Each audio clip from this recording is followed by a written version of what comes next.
We always say on this show, 2 minutes literally can change. Tonight, we're peeling back the curtain on one of the most viral moments in television history. Because while the confetti was falling, a much darker story was unfolding just out of frame. One that producers refused to show you. When Blue stood center stage, bathed in the golden light of the most famous buzzer in the world, millions of viewers at home saw it come to life. It was the quintessential rags to riches narrative that networks love to sell.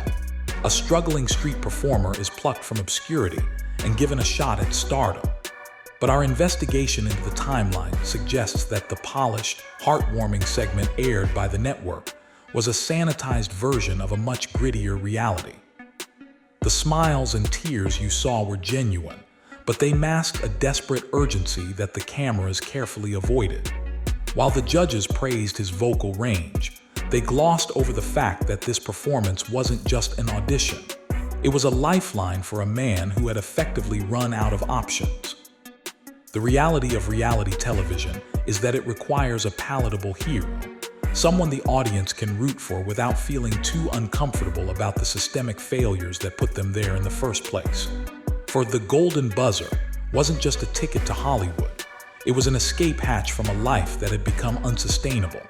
We tend to romanticize the starving artist trope, imagining a bohemian lifestyle of freedom and music. However, sources close to the situation reveal that the existence prior to that moment was less about artistic expression and more about survival. The disparity between the glitter of the stage and the grime of his daily life creates a jarring disconnect.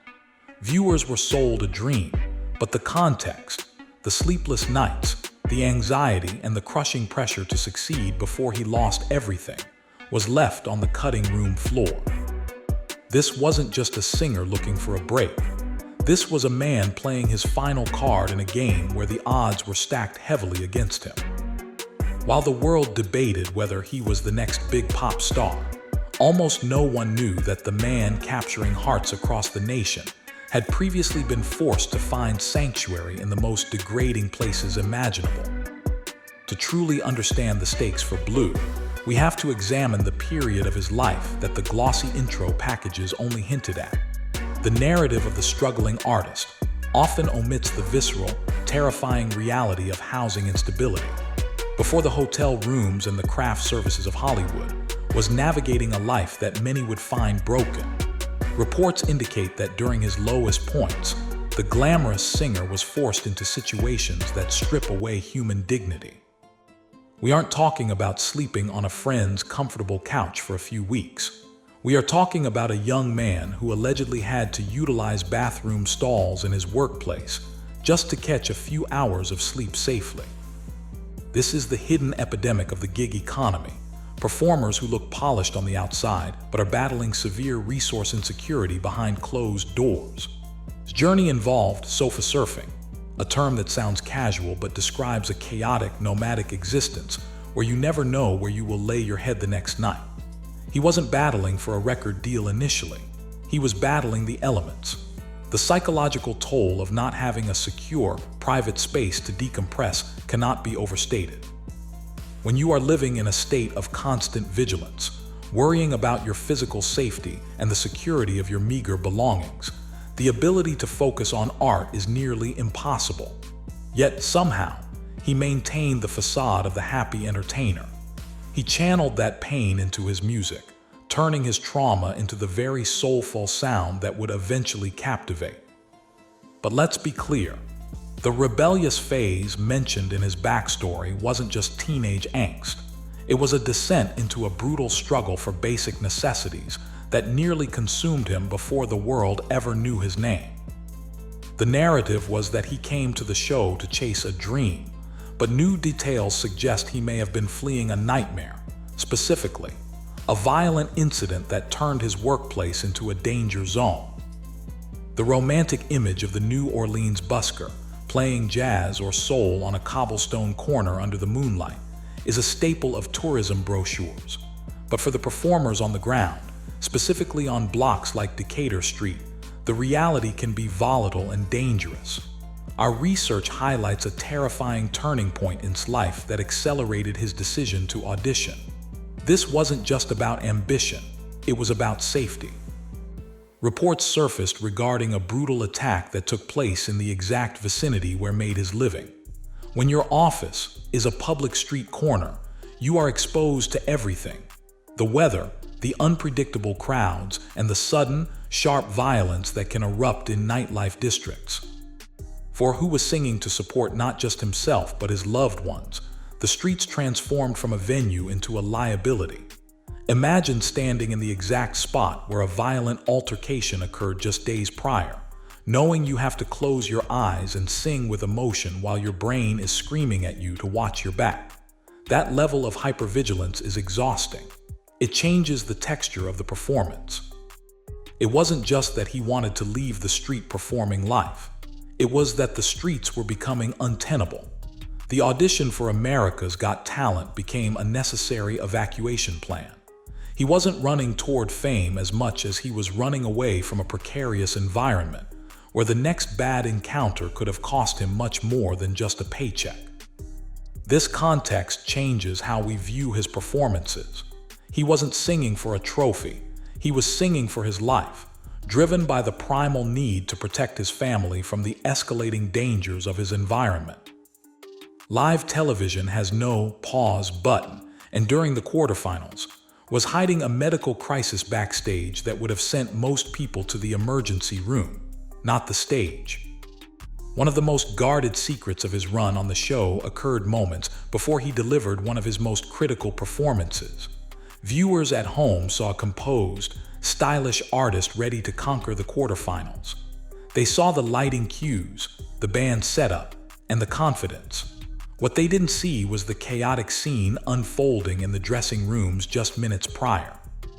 Sources indicate that was struck by a severe, violent illness, likely a debilitating case of food poisoning, that left him physically shattered right before airtime.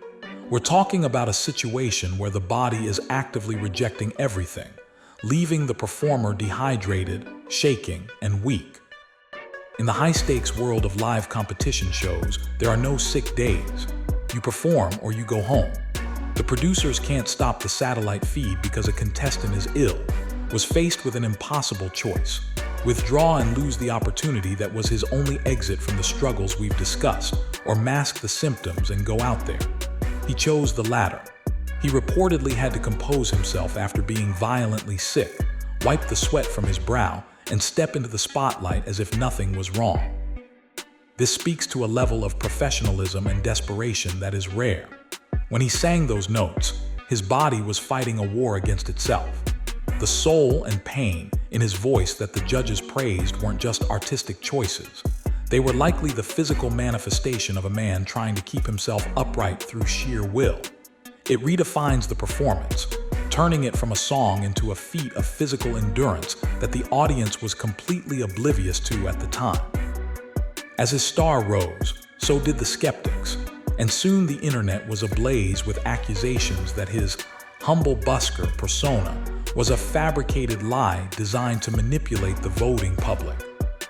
In the digital age, no backstory goes, and Blue quickly became the subject of intense online scrutiny. A segment of the, often referred to as internet sleuths, began digging into his history and found digital footprints that didn't align with the homeless street performer narrative the show was pushing. They uncovered evidence of a past stint in a boy band and connections to the music industry in Germany. Almost immediately, the term industry plant began circulating on forums and social media. This is a damaging label in reality TV.